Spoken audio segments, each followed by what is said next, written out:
आपको टोटल इसमें, हालांकि इसमें अधिकांश पोस्ट ग्रेजुएट वालों के लिए और कुछ नॉन ग्रेजुएट वालों के लिए, तो टोटल 11,558 पोस्ट के लिए एनटीपीसी का फॉर्म अप्लाई होगा। तो पहले हम लोग ये देखते हैं जो पोस्ट ग्रेजुएट वालों के लिए, जो ग्रेजुएशन कर लिए हैं उनके लिए है, उनका फॉर्म भराएगा 14 तारीख से 14 सितंबर तक। 14 सितंबर से स्टार्ट हो जाएगा, 13 अक्टूबर को खत्म हो जाएगा, यानी 1 महीने का टाइम आपको दिया जा रहा है। तो ये जो उनके लिए है जो ग्रेजुएट है, तो इनका टाइमिंग आपका 14 सितंबर से फॉर्म आएगा, 1 महीने तक फॉर्म भरा जाएगा। ग्रेजुएशन वाले के लिए, ग्रेजुएट पोस्ट के लिए कौन कौन से जो पोस्ट हैं उसका पूरा प्रेफरेंस यहाँ आप इसका स्क्रीनशॉट भी लेंगे या फिर आप इसको नोट कर लेंगे।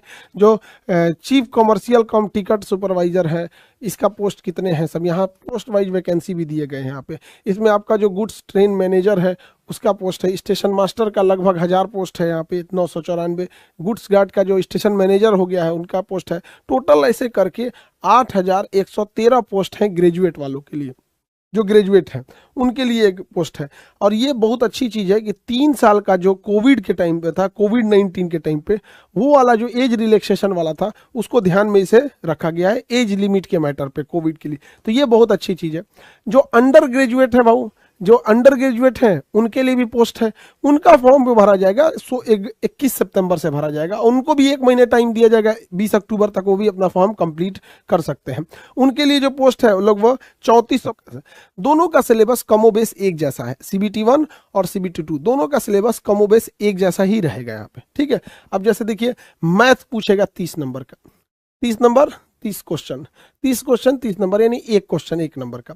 रीजनिंग 30 नंबर का, यानी 30 क्वेश्चन 30 नंबर का। जनरल अवेयरनेस इसमें सब चीज़ आ जाएगा, GS वगैरह सब चीज़ आएगा, मिसलेनियस, स्टैटिक, GK, GS वगैरह सारा चीज़ इसमें आ जाएगा। ये 40 नंबर का हो जाएगा। जनरल अवेयरनेस इसमें भी 40 क्वेश्चन आएंगे, यानी एक क्वेश्चन 1 नंबर का आ रहा है। तो 30 मैथ 30 रीजनिंग, दोनों में से 30-30 क्वेश्चन आएंगे यहाँ पर, ठीक है। और जनरल अवेयरनेस जो है उसका क्वेश्चन आएगा वो 40 क्वेश्चन रहेगा, ठीक है। टोटल हो गया आपका कितना हो जाएगा यहाँ पे 100 क्वेश्चन, और कितने नंबर के होंगे 100 नंबर के। 100 क्वेश्चन 100 नंबर के आ जाएंगे यहाँ पे टोटल आपका यहाँ पर।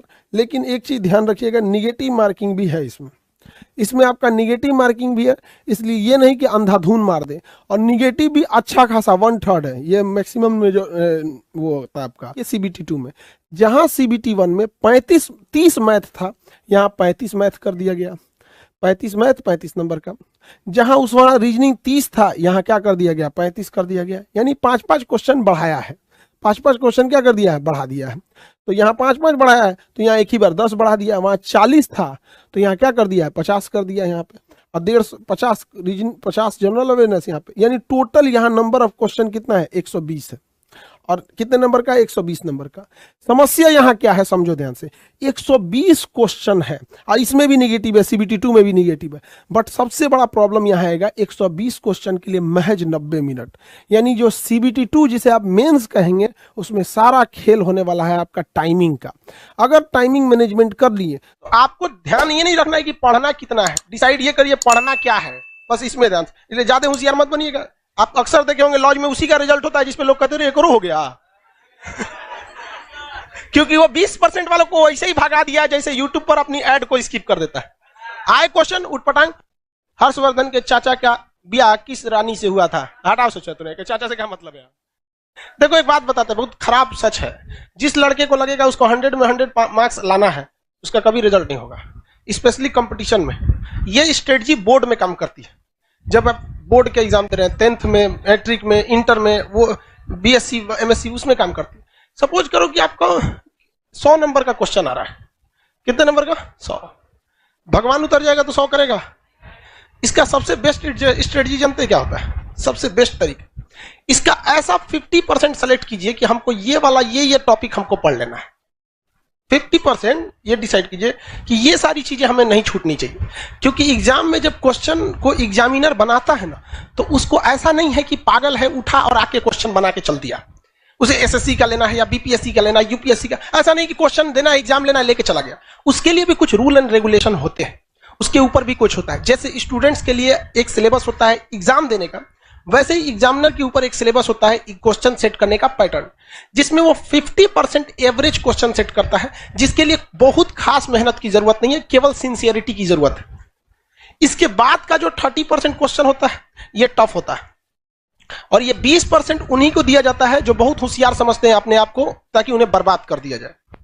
ये 20% क्वेश्चन किसी कीमत पे आपसे नहीं हो सकता है। देखो बाबू, ये 20% कब हो सकता है? बोर्ड के एग्जाम में। बोर्ड के एग्जाम में आप 100 में 100 करो। लेकिन जिसने यहां सोच लिया, आप कभी कभी देखते होंगे कुछ क्वेश्चन को हम बड़ा सीरियसली बताते होंगे, किसी क्वेश्चन को बता के इग्नोर कर देते हैं, अरे हटा जाओ। जानते किसको? ये 20% वाले। रीजन क्या है कि आपको हर एक सब्जेक्ट देखना है। हम ये 20% भी बढ़ा सकते हैं, लेकिन फिर दिक्कत क्या होगा? फिर आपसे रीजनिंग गया कम से, आपसे इंग्लिश गया कम से, मैथ गया कम से, सब चीज चौपट होने लगे। तो आपको क्या बनना है? जर्नलिस्ट बन रहा है, स्पेशलिस्ट नहीं बनना है। हमारे लिए क्या चाहता है? हम तो पूरा लिखवा देंगे, पूरा ले सोच रहे एक राजवंश तो कुछ नहीं छोड़ेंगे। लेकिन फिर भी हम क्या करते हैं? कोशिश यही करते हैं कि कम से कम ये वाला तो ससुरा किसी कीमत पे ना छूटे, ये वाला नहीं छूटे। रिजल्ट यही दिलाता है। जिनका कमांड इस पर हो गया उनका रिजल्ट हो जाएगा। इसको कभी नहीं देखना है। इवन मैथ में देखिएगा क्या होता है। लाइब्रेरी में कभी कभी चले जाते हैं हम भी। एक बार रात में देखे लड़का सीजीएल की तैयारी कर रहा था, कैट का मैथ बना रहा है। मतलब क्या कर लोगे यार? 20% वाले में जाओगे, इसमें जाओगे ना, 100 में 100 लाओगे यहाँ पे। बाकी इंग्लिश चौपट होगा। फिर टीयर 1 में रीजनिंग और जीएस चौपट हो जाएगा, रीजनिंग चौपट हो जाएगा। यूपीएससी में एक लड़की थी श्वेता सिंह करके, ऐसे वो पीटी एग्जाम के कट ऑफ से केवल 1 नंबर ज्यादा पाई थी। अब उसका टीना डाबी भी थी, कई लड़कियां थे सर, टीना डाबी भी थी। तो कट ऑफ से केवल कितना नंबर पाई थी? 1 नंबर, और टॉप में चल गए सब। बहुत से ऐसे, केवल टीना डाबी या श्वेता सिंह का एग्जाम्पल नहीं, ऐसे हजारों के एग्जाम्पल मिले कि कट ऑफ से केवल कितना नंबर, 1, 2 या 3 नंबर ज्यादा। और उसके बाद जब ओवरऑल मेंस का आया तो पूरे ऑल ओवर इंडिया में चले गए।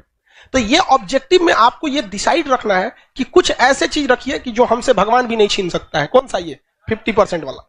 ये 50% आपसे पढ़ाई मांगता ही नहीं है, केवल सिंसियरिटी मांगता है। हम जितना पढ़ा रहे हैं, आप घर जाके उसको सरसरी निगाह से 10 बार देखिए, बस 20-25 मिनट देखिए, ये आपसे कोई नहीं छीन सकता है। सब लोग को समझा रहे हैं, रिजल्ट नहीं। बहुत कम हम इस सब पे चर्चा करते हैं। आते होंगे, देखते होंगे कल कहां तक पढ़ाए थे, चल दिए आगे। इस पे ध्यान दीजिएगा।